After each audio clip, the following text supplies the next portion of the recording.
Is this mic on?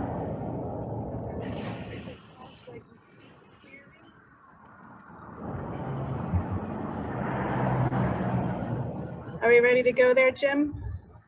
All right, good to go.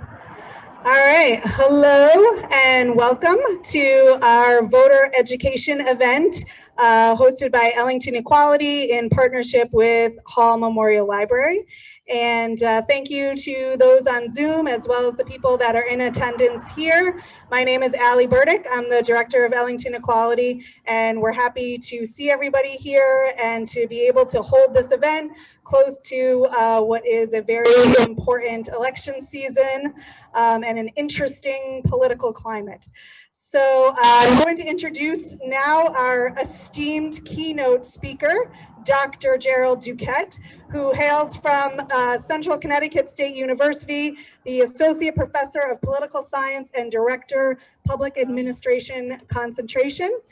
He's going to be speaking to us about several topics that are important to not only the community in Ellington, but we hope to the nation at large.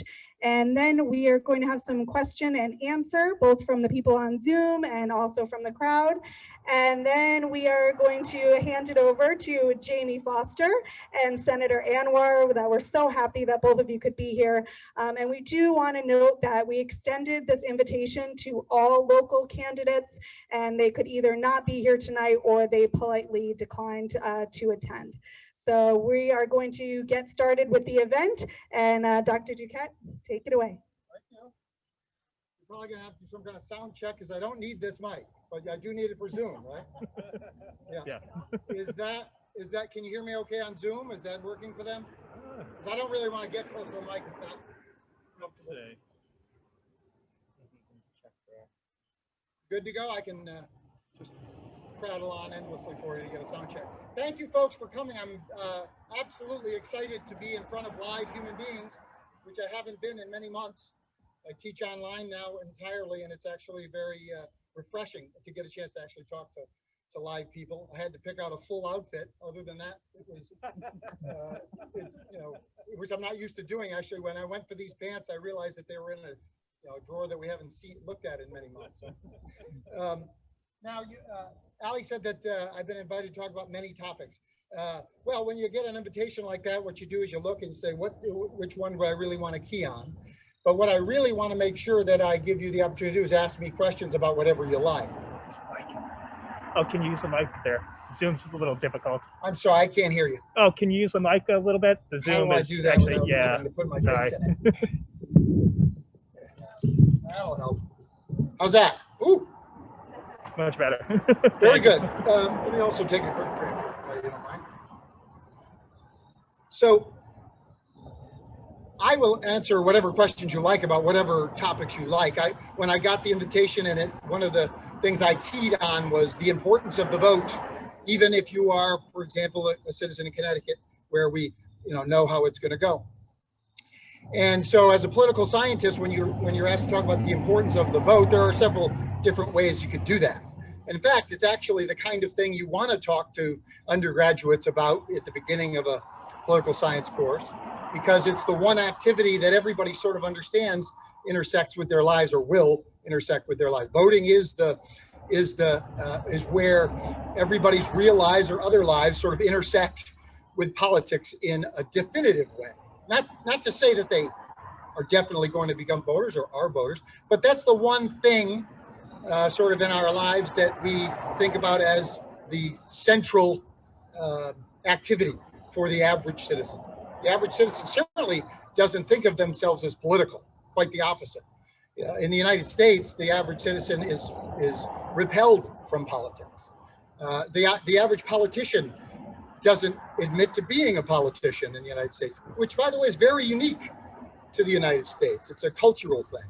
We hate politics, but nobody here hates politics, because if you did, you wouldn't be here, right? And actually, there's another thing that we need to get out there about the people that are here. None of you are average voters, but elections are decided by average voters.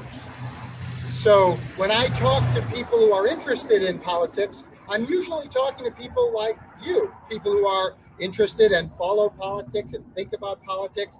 And so for those people, talking about how the election is going to go, it's very tempting to talk in very rational ways about what issues are important and what policy positions are going to be most popular, etc.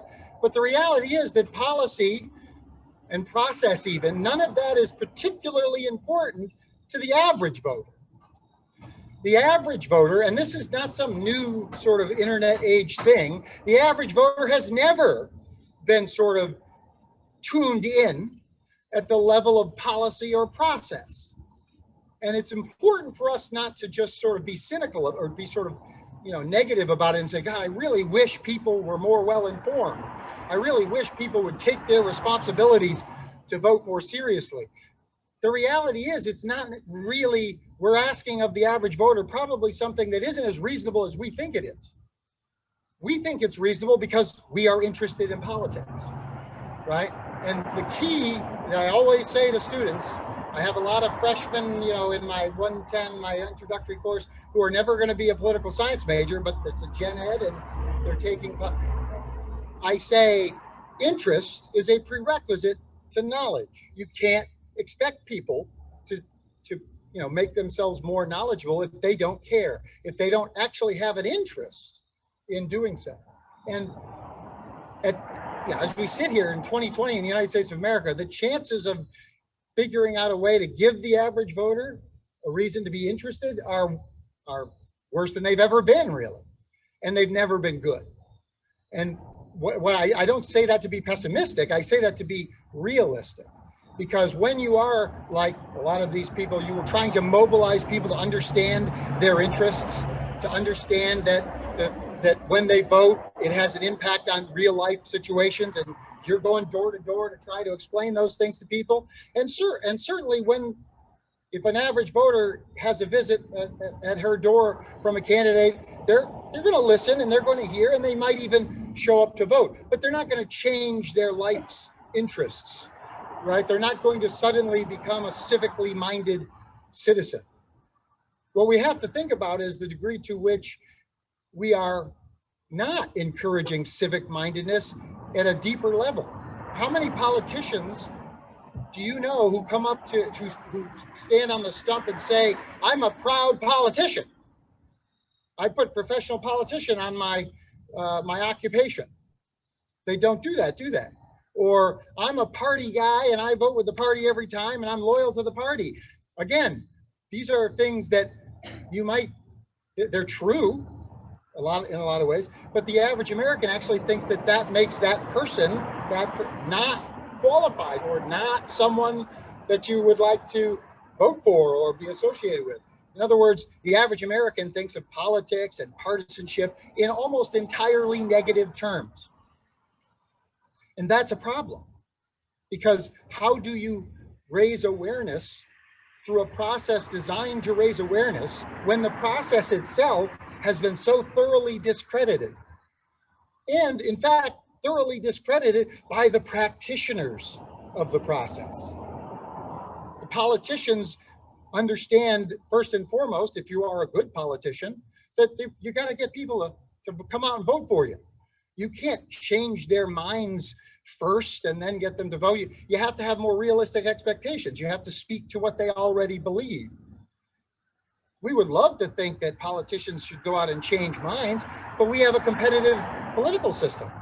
And so the introduction of competition makes it almost irrational for me, if I'm running against Jamie, to go out there and really try to sell it by explaining in minute detail why what you think is a bad idea really isn't, because you're not looking at it from this perspective. That's probably not going to work out if Amy is just saying your perspective is perfectly right. What a jerk to say your perspective is wrong. I can't believe that Duquette guy. Right? In other words, the level of interest is always going to be low in general because people have their real lives, and only those of us who think of politics as interesting are going to either go into a career that is related or do it on the side as a activity. Most of the people that we encounter, excuse me, as average citizens, Not only are they not going to do that, but they have been socialized, that's the sort of academic word, they've been socialized to look down at those or to look askance at those who are in the political world and who play or do politics. So getting past the cynicism that is a deeply culturally embedded thing is it's a tall order. And in American politics, there's a couple of ways to do it. Okay, you can either try very hard to make people feel that if they have more power, it will redound to their benefit. And you can try to sell political involvement from a sort of democratic theory perspective of, if you are paying more attention, then politicians have to pay more attention to you. And in other words, because you're not going to be able to just convince them to take this position or that, you really have to try to sell them on a broader idea of what a democracy is. Because that's one good thing about Americans. We all claim to love democracy, and we all claim to think the Constitution is great, and we love freedom and liberty and equality and coffee. But those are all ideas that can be interpreted in many different ways. And what we have in American politics today is not pretty. There's no question about it. But what we've seen in the last 50 years is that in our two-party system, both sides have had their strategies for building and expanding electoral coalitions.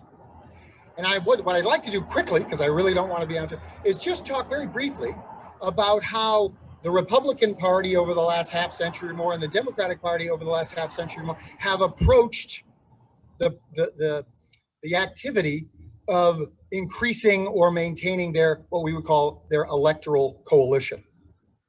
And I suspect that most folks that are here in the audience are probably Democrats. And the story doesn't have necessarily a happy ending for the Democrats, because in a way, it's the Republicans who have more skillfully understood the sort of decision-making processes of the average voter. It's the Republicans who, as early as the 1950s, maybe because they were the beneficiaries of the folks on Madison Avenue, more than maybe Democratic strategists were, but as early as the 1950s, Republican strategists understood that the most effective way to treat a voter is really as a consumer, not as a participant in civic affairs. A customer instead of a participant. Very important distinction. And what they understood and still understand is the average American would prefer to be thought of as a consumer, rather than a participant. It turns out, and this has been amazingly well reinforced by research in the cognitive science and psychology, et cetera, but it turns out that the burden placed on the average voter by progressives is far greater and more onerous than that which is placed on the average voter by conservatives or Republicans. They are merely offering to exchange something with you. They are offering an exchange. You don't, when you're being convinced that if you elect this person or this party, they're going to do this and that for you, that's actually an exchange where you aren't being burdened. But the Democrats and progressives have been more focused on policy, more focused on, and by the way, I'm basically your average lefty political scientist, more focused on the substance of policy and less focused on the science of elections or the science of persuasion, right? Which turns out not to actually have anything to do with persuasion, but it's actually finding what they already believe and figuring out how to make those beliefs work for your candidacy or your party.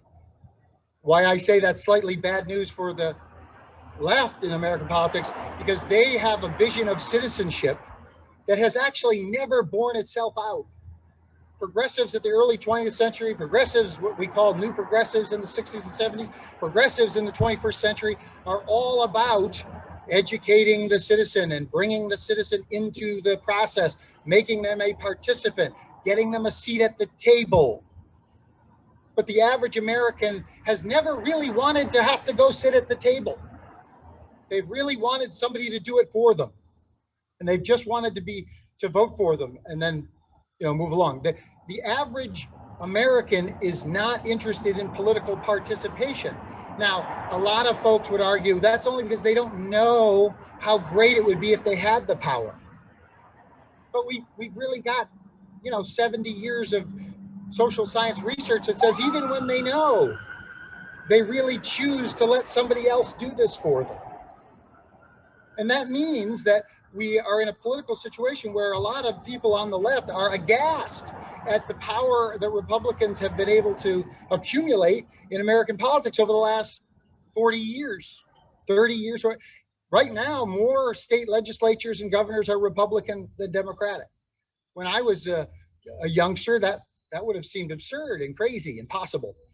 But right now, the Republican Party has control of, by a long shot, the majority of America's governing institutions. And they didn't get to that point by making a better policy argument. They got to that point by not making policy arguments. They got to that point by making cultural arguments.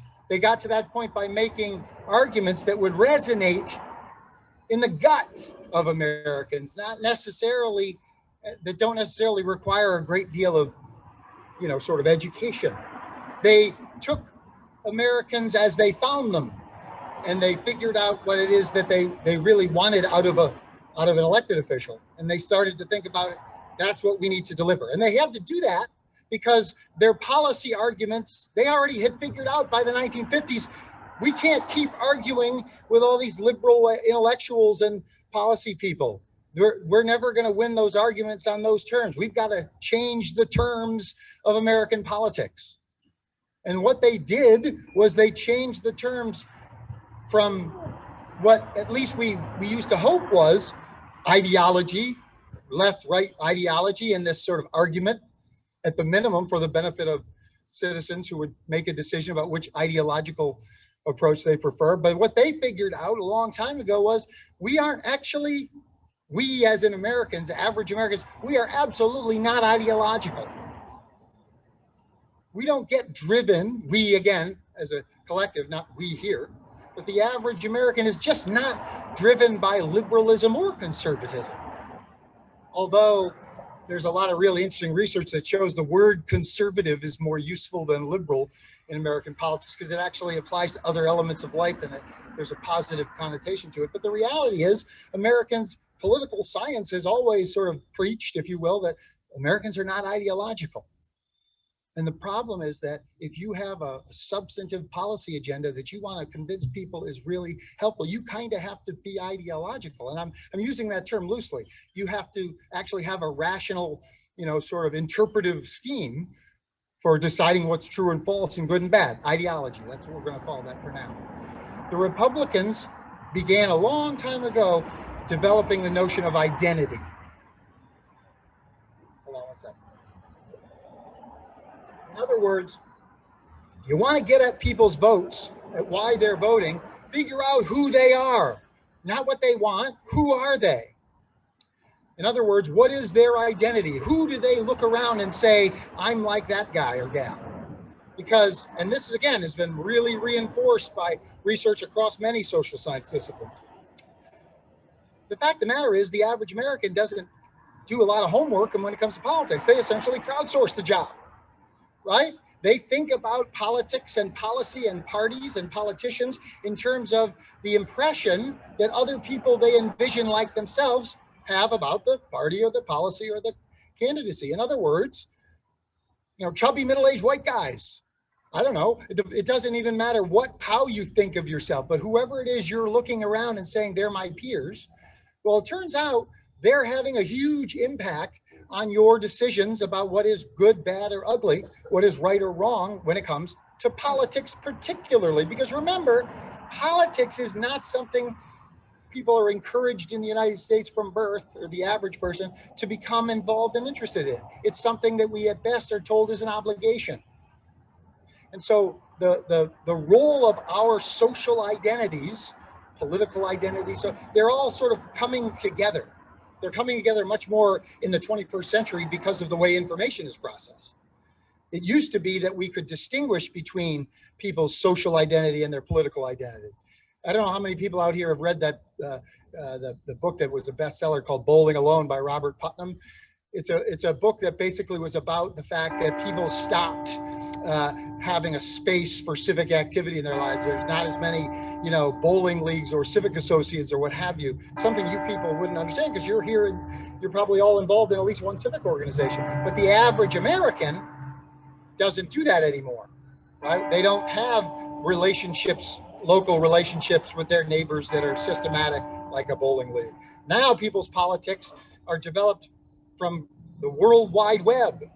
And the World Wide Web allows people to become part of identity groups that they wouldn't have been able to become a part of before it. So if your identity that you aspire to, there aren't any people like that in Ellington, Connecticut, well, don't worry, because if you get online, if you start to understand how the information is flowing out there, you'll find that person who shares your view. And you'll be able to think of yourself as part of that team, right? And team mentality is kind of the same thing as social identity. In other words, even the guy with the PhD in political science can't go to the polls and know thoroughly everybody on the ballot, what they are going to do, it's too much knowledge, too much. Political parties are actually supposed to be doing that for us, right? That is actually the role of a political party. It's supposed to be an intermediary between the average voter and government. But for a lot of reasons we don't have time to talk about, they have also been discredited. That left the media, and of course, the media has been discredited as well, leaving only, if you don't have the media, if you can't trust the media, you can't trust politicians, you never can trust them, you can't trust the political party. The question is, who are you going to trust? And the sort of evolutionary psychology answer is you're going to trust the people that are like you or closest to you. You're going to say, well, what do people like me think? I don't really know how to make heads or tails of this mess, but everybody else who's in who works with me at work or is in my profession, 9 out of 10 of them are liberals or 9 out of 10 of them are conservatives. So I guess I am too. That's what I meant earlier when I said we kind of crowdsource our politics. Right? And you know what? That's not irrational. Maybe that's the insight we were talking about earlier. How does someone who thinks that Trump is crazy and the world's gone crazy, how do you deal with that? Well, one way to deal with it is those people that you think must be crazy are actually not necessarily, what they probably are doing is they're sort of retreating into their tribes. Tribal epistemology is a fancy phrase for the way I process the world is I figure out how my tribe thinks of it. And if my tribe likes it, it's a good thing. If my tribe doesn't like it, it's a bad thing. That's why you can vote for a guy who says crazy stuff, because it's not about what he says, it's about whose team he's playing for. So it doesn't matter what he says.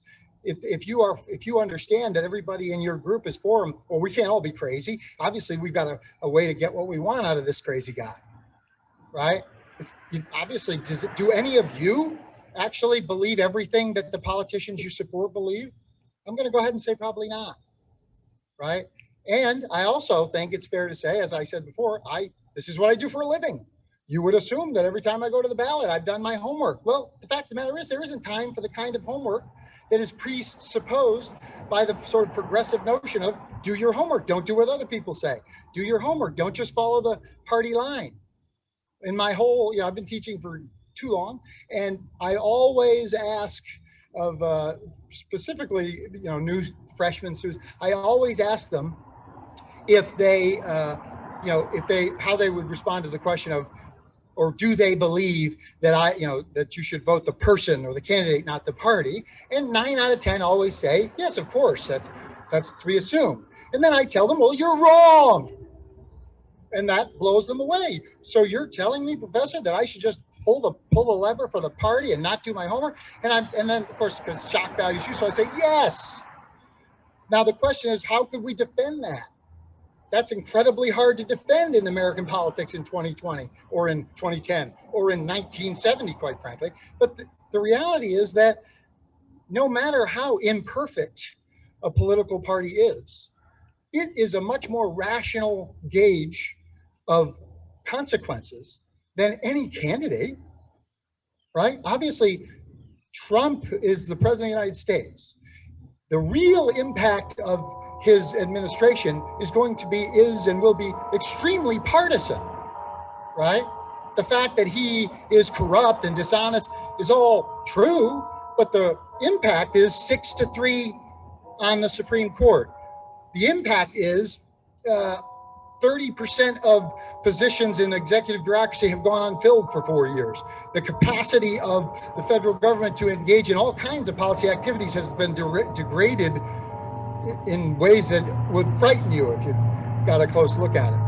All of that will serve the Republican Party's perspective, not the crazy billionaire perspective.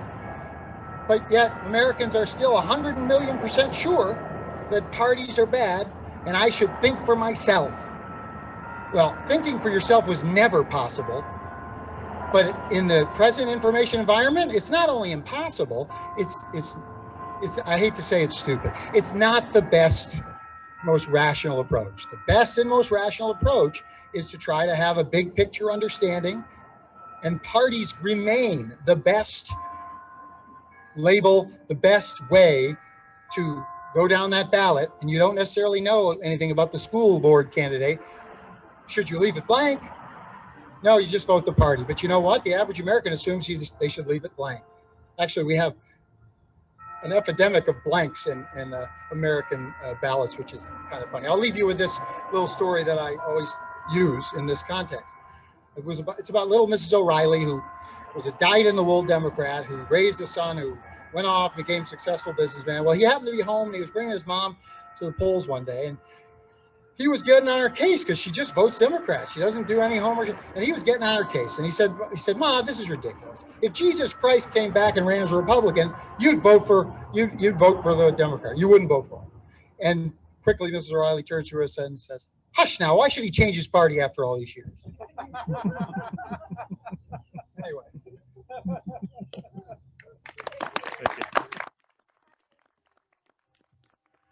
Okay, so this is the only microphone we have up here, but if you have a question, either just raise your hand or you can just stand up and try to speak loudly, and we'll try to repeat the question so that the people on Zoom can hear it. So who has a question? Well, I have a question. So you were talking about people just voting their party and not really being interested in gaining knowledge about candidates one way or the other. And I think that Ellington has a history of doing that, or they say, well, I recognize this name, or, I know this person because of signs. So we were just having a discussion about that, and I thought it was super interesting. So do political signs matter? In a competitive election, everything matters, first of all. So if there's someone out there who wants to know why Hillary lost, guess what? There's 100 reasons, and each one made the difference. But when it comes to signs, and we were talking about this earlier, there's a pretty simple sort of way of thinking about it. The lower the visibility of an election, the higher the utility of signs. Okay, let me explain. So if you're running for dog catcher, and you've blanketed the town with the dog catcher signs, then when people show up to vote and they're going down the ballot, they haven't paid any attention to dog catcher campaigns, but they saw a whole bunch of signs, Smith for dog catcher. And so you're going to catch those votes because that's the only signs. They're going to make a judgment based on signs. Again, it's like crowdsourcing. We're doing that. And in the case of signs, if you live in a close-knit community and you aren't paying attention to politics, but you see all the signs in your neighborhood that are one way or the other, if you do show up to vote, you're going to probably go ahead and use those signs, or you're going to assume, these are my neighbors, they're good people. I'll go ahead, I'll give them a vote. So signs do matter, but obviously they don't matter as much the more people are actually interested. And the more competitive a race is, they tend to be. I say that because the more competitive a race is, the more visible it is. And so we literally talk about signs as an element of campaign visibility. And the reason is because some campaigns need signs to be visible. So if you don't need signs to be visible because you're an incumbent, you've done it a million times, or you're running for, you know, a race, a state rep or state senate that people are aware of, signs aren't going to be necessarily a way to make a difference. But if you're running for local office and people aren't tuned in, they can absolutely make the difference. Sorry. Okay, anybody else have a question? So I can keep shouting out questions. Yeah, go ahead, Jesse. Sure.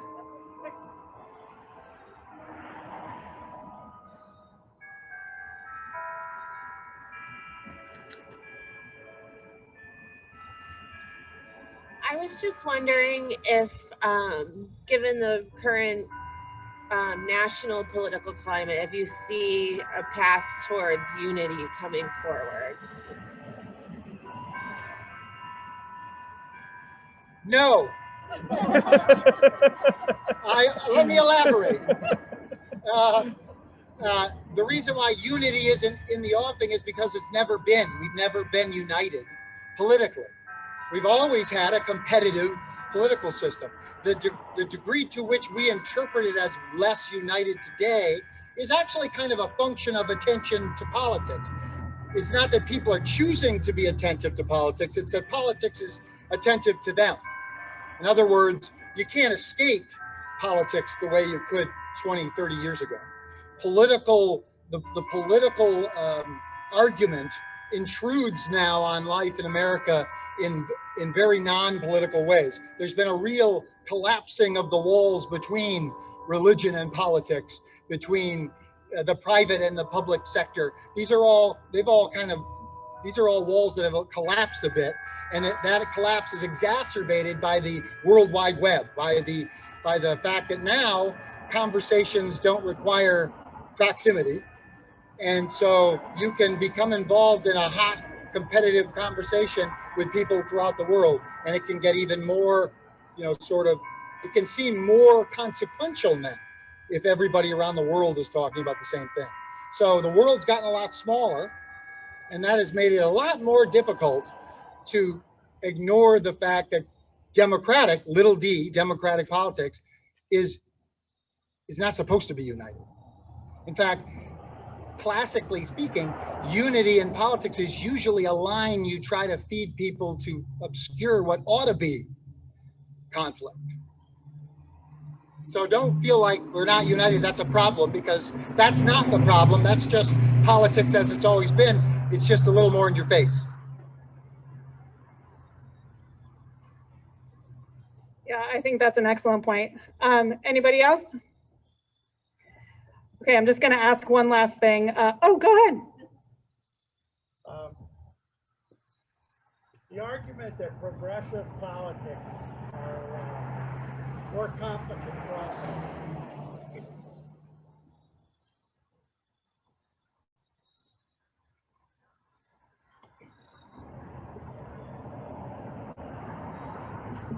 I took a course with Professor Duquette some 15, 20 years ago. I'm so mad I gave you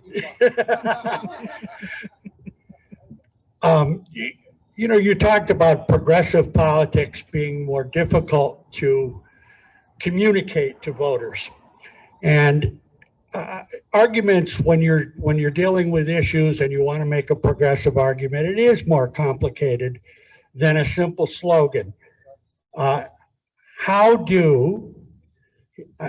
Those of us who consider ourselves to be progressive don't want to give up the fight. So where do we go to make those arguments without simply reducing ourselves to sloganeering? Yeah, that's a great question. Obviously, you can't give up the fight. Nobody should, if they're obviously political. The key to persuading people, average people, is to develop a relationship with them. It's really all about trust. right? Because again, remember, when it comes to politics, the average person is crowdsourcing it. So they're trusting people that they have faith in or confidence in because they're kind of like them.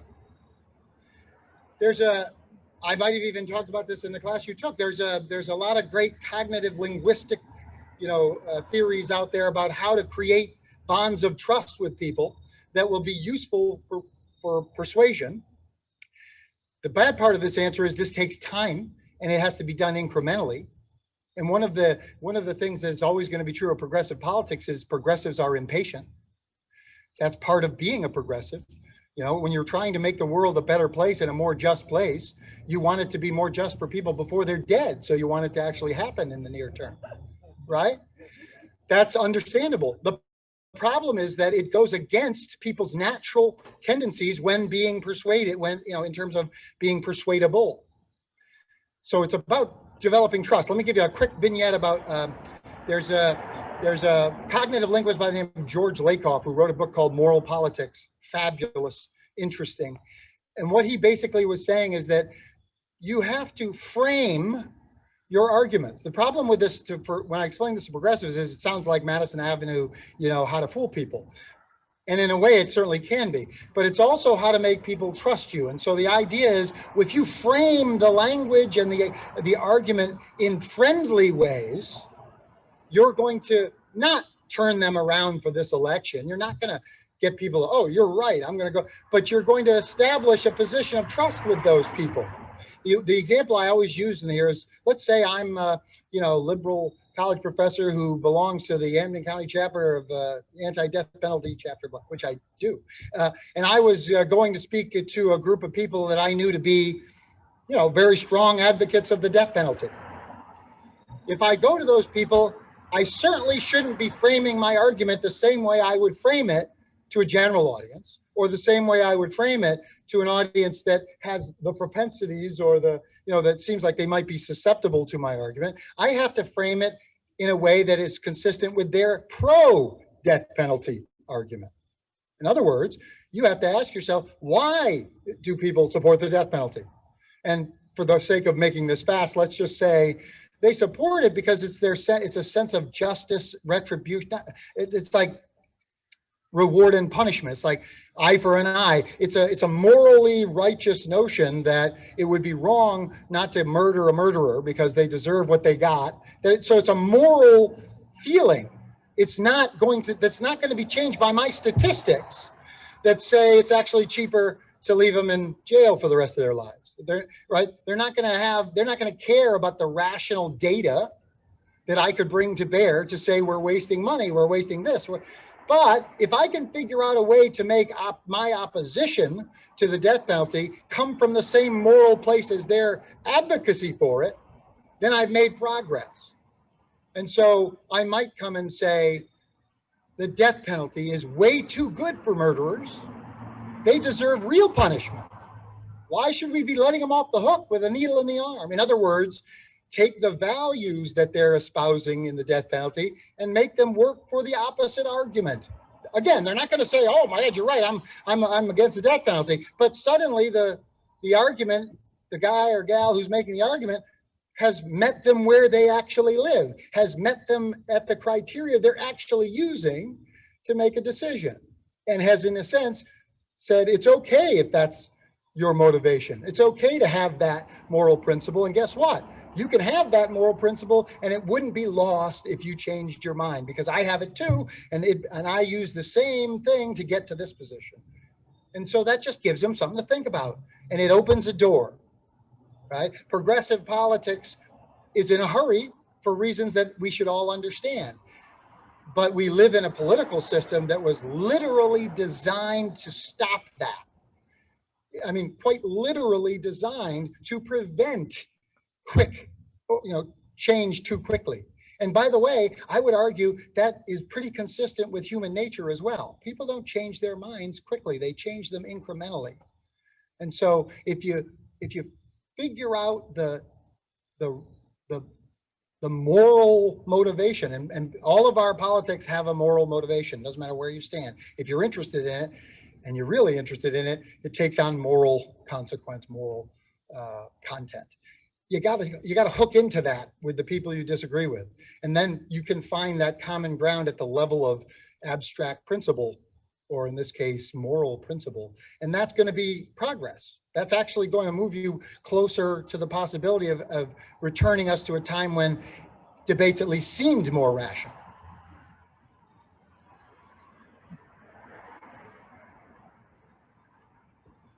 Too tall. All right. Okay, I think in the interest of time, we'll end there. Thank you very much. And we will go on. Yes, round of applause. And we will go on to Jamie and Anwar. And if Jamie, you wanted to come up and just like introduce yourself and tell us a little bit about yourself. Go sit in the audience. Then yes, please. Thank you.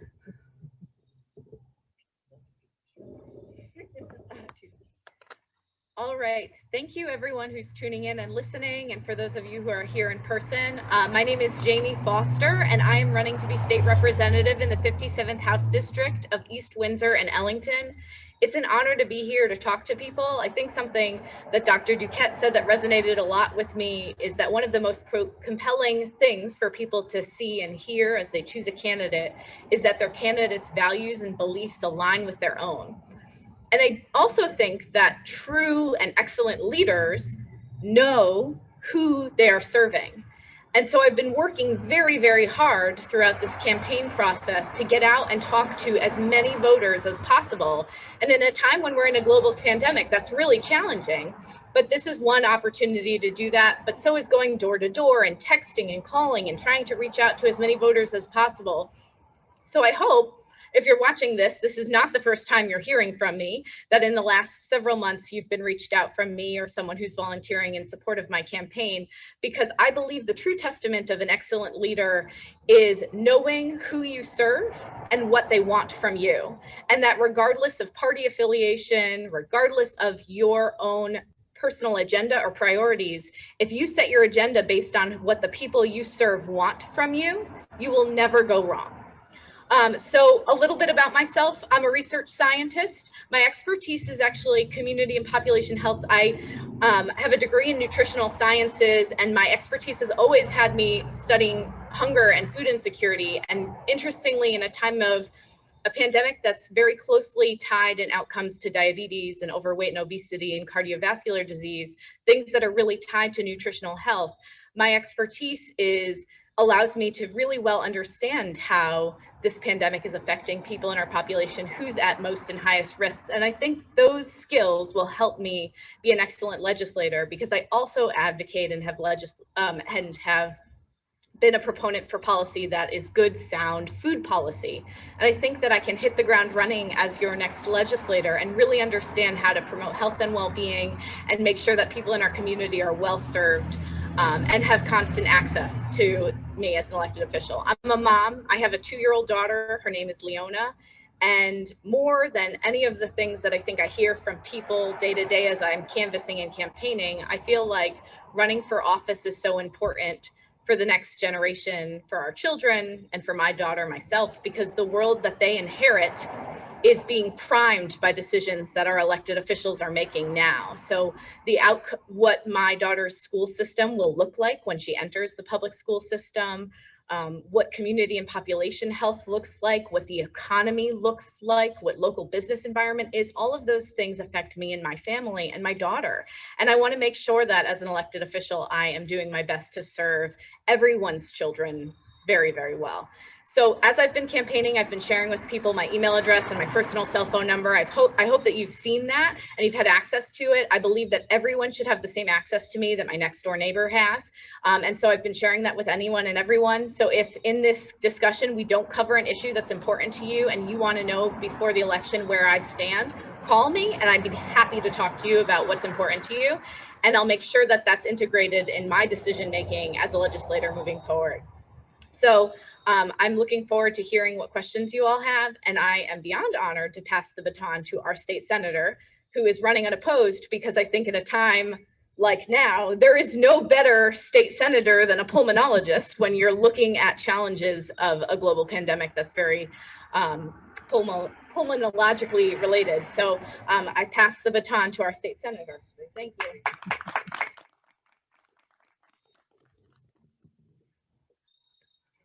Good evening, everyone. Thank you so much, Jamie, for your words, and thank you for running, because I have to say, Jamie Foster, Dr. Foster, is my friend, but we have been talking about policies for the past many years. And then because of her expertise in nutrition and how nutrition and the well-being of our community is linked, is something that is impacting our state. And I will touch on that in a little bit, but thank you for running and thank you for the work that you're doing. And Ellie and Ellington Equality, thank you for what you are doing, because this is, I'm just, so because Ellington is my town too. I represent Ellington, it's my town, and I tell all the other towns with pride what this community is doing and how this community is having the right conversations. It's not about being upset and being angry. Yes, there's time for that, but how do you channel that energy in a positive way to be able to change the minds and hearts of our fellow beings, and talk to their moral capacities to say, look, this status quo is not acceptable. We are better than this. And this is what is being done with the conversations around here. I actually, every time I'm here, every time I'm in a part of these conversations, I leave these meetings feeling that I'm a better person after this last 1 hour. And today was another one of those, because of Dr. DeQuette, your work, your words, your wisdom, and your experience, because sometimes you have to see things from another angle to get a better understanding of how things could be. So a few words about me. I actually am a physician by profession. I'm a pulmonary critical care doctor. That is how I go to sleep as, and that is what I wake up as, in the middle of the night or early morning, whenever I do. And then that is sort of, in my mind, my identity, because every policy, as I think, as I work, that is based on my medical perspective. So I'm a lung doctor, but I'm a critical care doctor, and I've also have a master's in public health. And I never considered myself a doctor till I actually did my master's in public health. And my argument was that if I can take care of a critically ill patient, and if I don't apply that understanding of what's happening at the bedside in a critically ill patient to the population, then what good am I? And then with that mindset, I've been trying to train my students and residents and medical students that I teach about the fact that the patient who's in the ICU was coming to the ICU many months, many years ago. And we could have prevented that from happening, and those preventions were possible through policies. And that is the reason I've left my office, part of my time of my office, to actually be in the area where I can actually address some of these challenges that we are dealing with. I can write all the prescriptions. If the patient cannot afford the prescription, if they're stuck by the insurance companies not to be able to get the tests that they need, or the medicines that they need, I am not effective. My medical knowledge, my experience, all of those things are irrelevant if we are not able to address those things. And this is what we are at this point. The reality is, I'm a father, I'm a parent, and I look at the children, and Leona is my friend, and Angel, when I said, the reason we have to participate is because of the next generation. And let me elaborate further. The people in my age group, we will be looking at our children, and based on the statistics telling them that you will live less longer, you will make less money, you will be more insecure in your own homes, you will be insecure in the world, your standing in the world is going to decrease, and your lifespan is going to continue to decrease as things move forward, and you will have far more difficulties. This is based on statistics that I'm telling you is the status in the United States right now. And this is because of our actions and our policies in the last many years. And they are ongoing and they're not changing. The number of children with diabetes in our cities have actually doubled in the last many years. So our children and the next generation is endangered from our policy actions. And these are because of our work that, or lack thereof, that we have done. And we will have to intervene. And we will have to intervene because we should all refuse to leave the world worse than we found it. And this is where we are, because the generation before us did a phenomenal job. The generation prior to that did a great job under so many difficulties. And these are our seniors in the communities who we are not even respecting and loving the way we need to, because they gave us the infrastructure that we have built on, but we, instead of building on, are losing at this time. And we have work to do, and that's important. So I want you to know why it's critical for people to participate in every level. Everybody has a gift, everybody has a capacity. You can participate by being an individual who convinces somebody else to be able to participate, and participate at the basic level by voting. Anyone who's part of any group, any organization, any meeting, any board, when you start the meeting, you say, what is the quorum? Do we have a quorum? If there are 10 people who are supposed to be on that board and 3 show up, we said we can't have a meeting if we don't have a quorum. Guess what? In the municipal elections, the average number of people who come out to vote are 30%. We never have a quorum, and we have the people that represent us because the people whose lives are going to be impacted the most don't show up to vote. And it's for a number of reasons. And of course, this is one of them is of course the disengagement and the messaging and the lack of trust that is about the voter itself. The second thing is about the process. The process is who's going to go on a Tuesday when they have a full day ahead of you and you're working. And if you are working as an essential worker, the essential worker is a misnomer because we have never treated them as essential. But that essential worker who we are calling essential worker nowadays, they don't have the capacity to take time off to be able to come out and vote. And in the state of Connecticut, this is the first time we are actually trying to change things because of it took a pandemic to do something that was asked years and years ago, and we've been fighting these battles to be able to get the people the opportunity to vote, just their right, the most important civic right. And there are communities in our state where 9 or 10% people come out to vote in municipal elections, 9 or 10%. And in presidential elections, the more people do come out, but we have to participate. The lives of our next generation are on the line. The lives of our neighbors are online now with respect to the challenges. I'll give you another example. There are parts of our state in Hartford and in a neighboring town, 5-minute drive, the lifespan is 10 years less for somebody in Hartford. How can we allow that? How can we allow of our 1/4 of our population not to have the equal opportunity for living, not the equal opportunity of education? And we know from data that when these individuals have given the opportunity, they are able to perform equally well. So we are losing out as a state, as a country, when we are leaving people behind. And that would require us to have policies, strategies, and have all hands on deck and take care of the community, because this is a matter of life and death. As a patient, as a physician who's seeing patients with COVID, I have seen people die from policies. I have literally seen and held hands of people who have died from policies, and this includes the wrong information on the internet.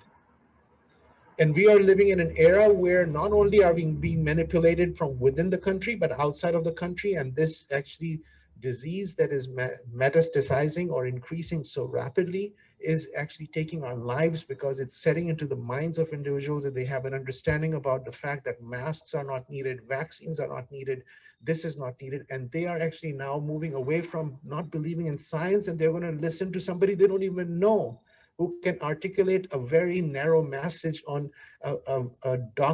some sort of a conversation, which just changes their mind, and they stop focusing on the reality, and the years of research is thrown out of the way.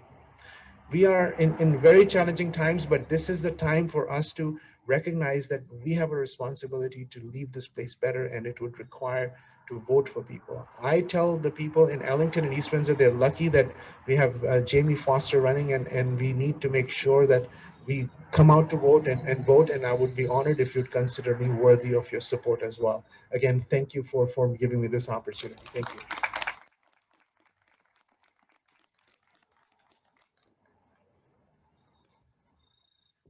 Okay, now we can open it up to questions for either Senator Anwar or to Jamie, and let me know if we have any questions on Zoom.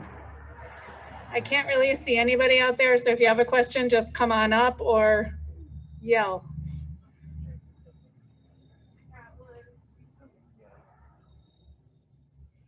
My question is for Jamie and Dr. Anwar. Or in Dr. Anwar's case, when elected, what are your plans to do to unify the two parties and work with both sides of the aisle?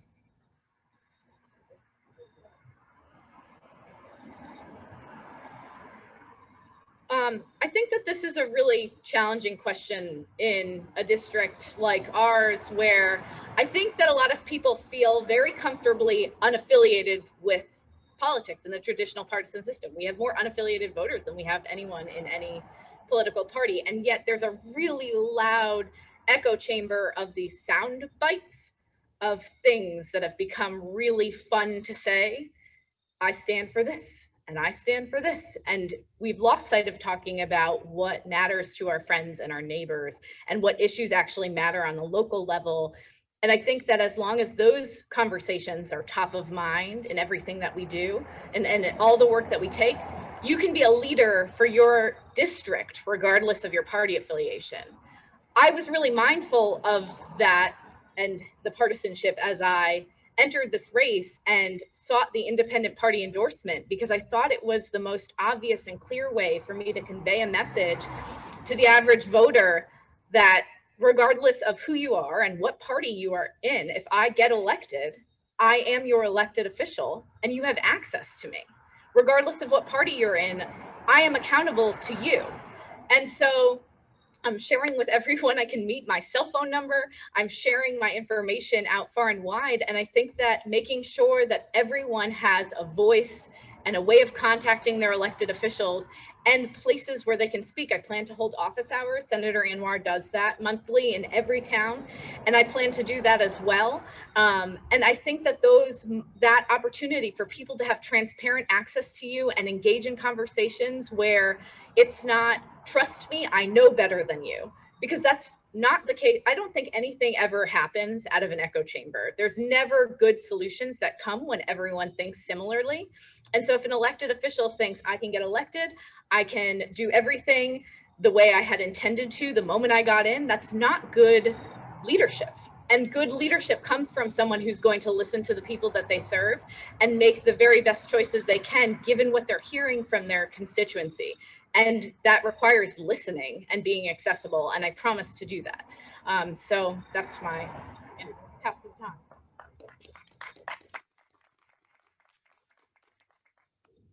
We are affiliated with a political party to be part of the political process, but once you're elected, you represent everyone, period.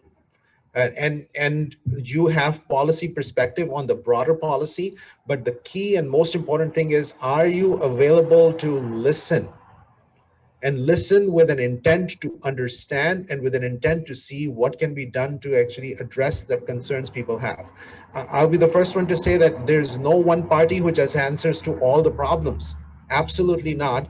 And this may make people upset, but the reality is that we will have to find common solutions. I will, and then this question is one of the most important questions we as a society will have to ask. I'll share something that one of my friends had said, and that gave me goosebumps.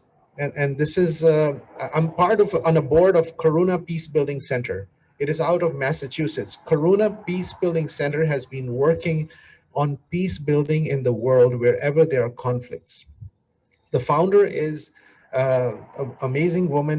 She is in her mid 80s. Paula has the energy of a young individual, and then even at the age of 85, she's working. She was part of groups that they would invite her in other parts of the world. When there was a genocide in Bosnia, the women got together and they said, we want this woman to come over and help us heal and then bring about peace and understanding. And then with whether it was genocide in Bosnia or whether it was in other parts of the world, and I'm forgetting the names, it's crazy, but this, Paula went to these places and she had these conversations with the people through various ways. And she said about a few months ago to me, she said, the level of emotional anger that she is hearing in the United States is same that she had heard before the wars in other parts of the world.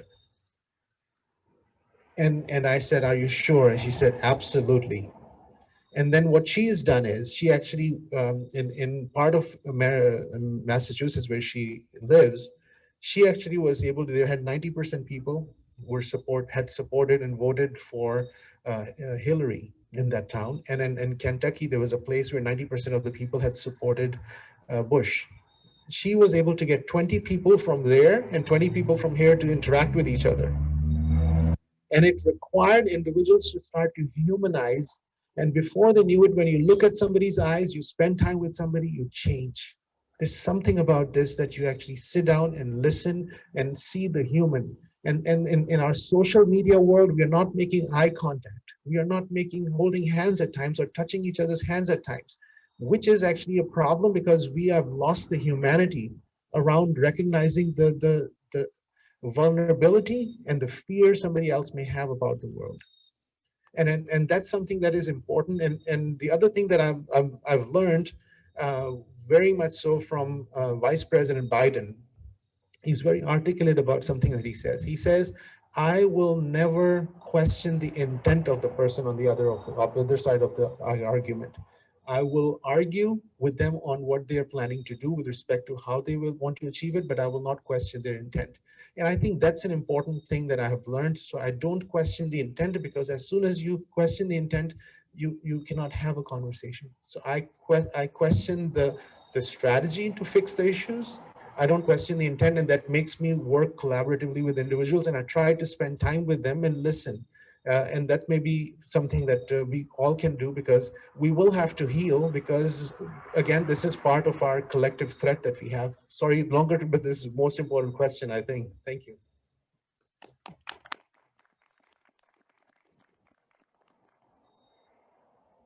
I would never interrupt you, Senator Anwar. That is very important and timely, and I think it is one of the most important questions of the election.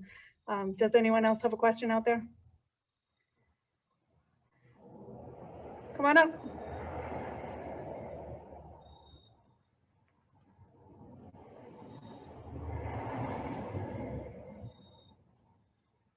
Given that it's an election year, there's going to be a significantly larger voter turnout. So can you talk a little bit about your campaigning process and how you've been working to reach those voters and ensure that they recognize and choose your name when they see it on the ballot?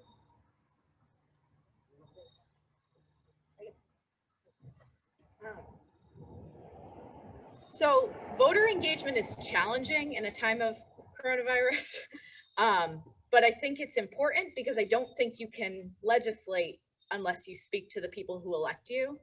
And if you only have an echo chamber, if you only talk to the people who are the people who elected you from your party and got you your endorsement, you will never be able to legislate on behalf of your entire service area. So for me, as I've been campaigning, I've been trying to learn about what issues deserve special conversations, and I've been having Zoom conversations on issues that come up that are top of mind.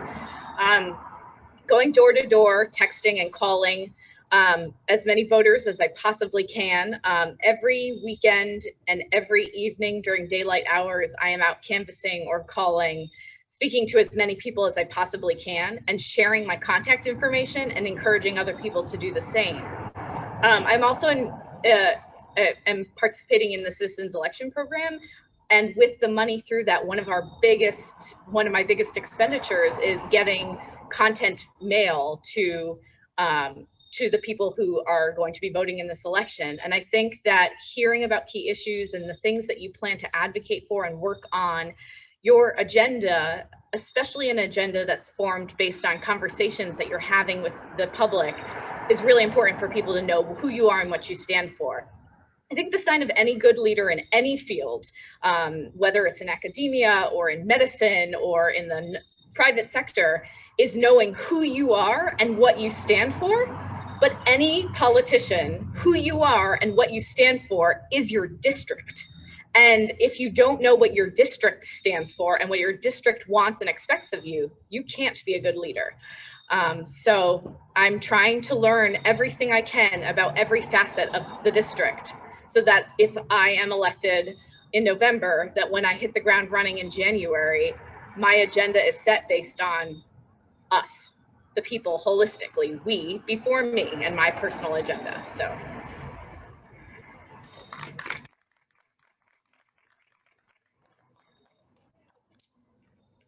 I don't have much to add to that. I just want to mention about the fact that ideally would love to door knock. In the previous election, when there was no pandemic, I actually walked 300 miles by the time I was done with the entire campaign. I was in much better shape, and I was hoping to be able to do something like this, but the pandemic got into the way, so I used the phone, mailers, and interaction through social media. Those are our limitations. This is something that there's no book for doing an election during a pandemic. It's tricky, but here we are. Thank you.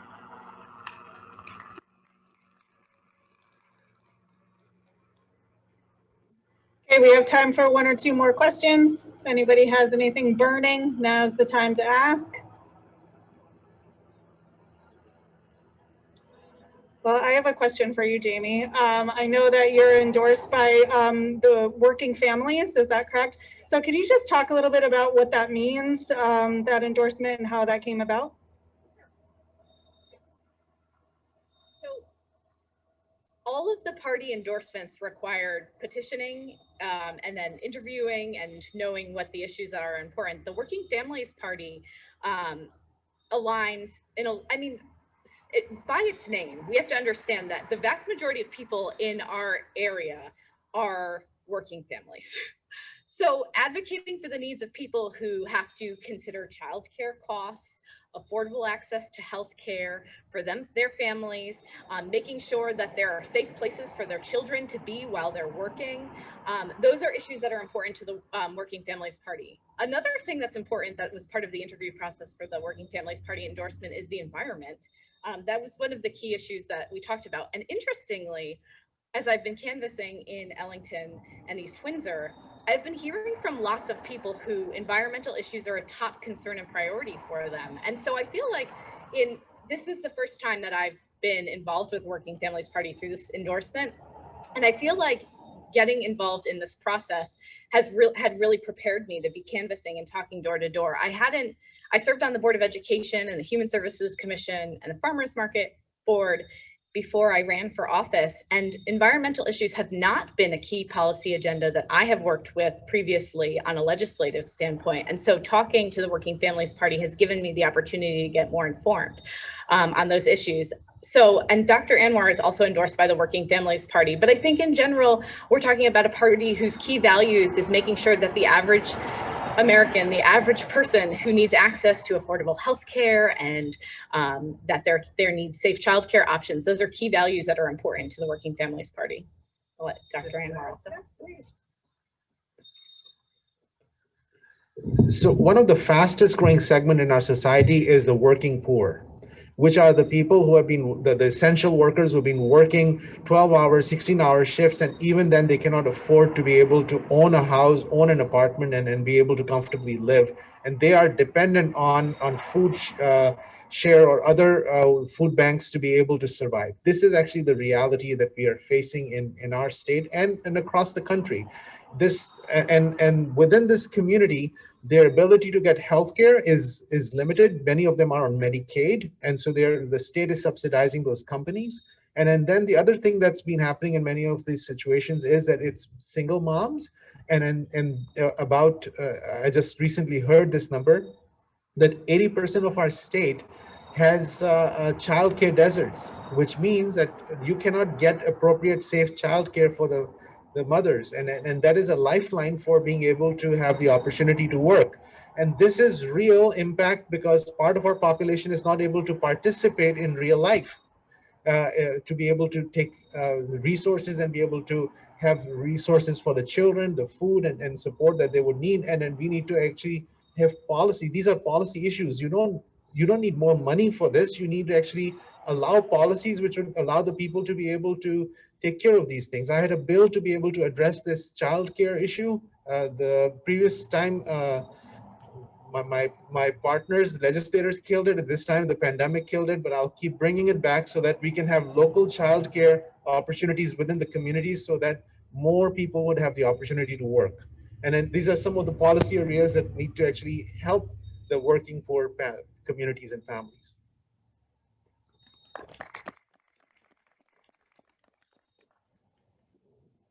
Okay, if there's no more questions, I know it's probably cold out there. I have my gloves on now. And we will wrap this up, but I did want to say thank you so much to Dr. Duquette, Dr. Anwar, Dr. Foster, for everyone in the Ellington community and beyond for coming out to this event and all the Ellington Equality events, and for everyone attending on Zoom.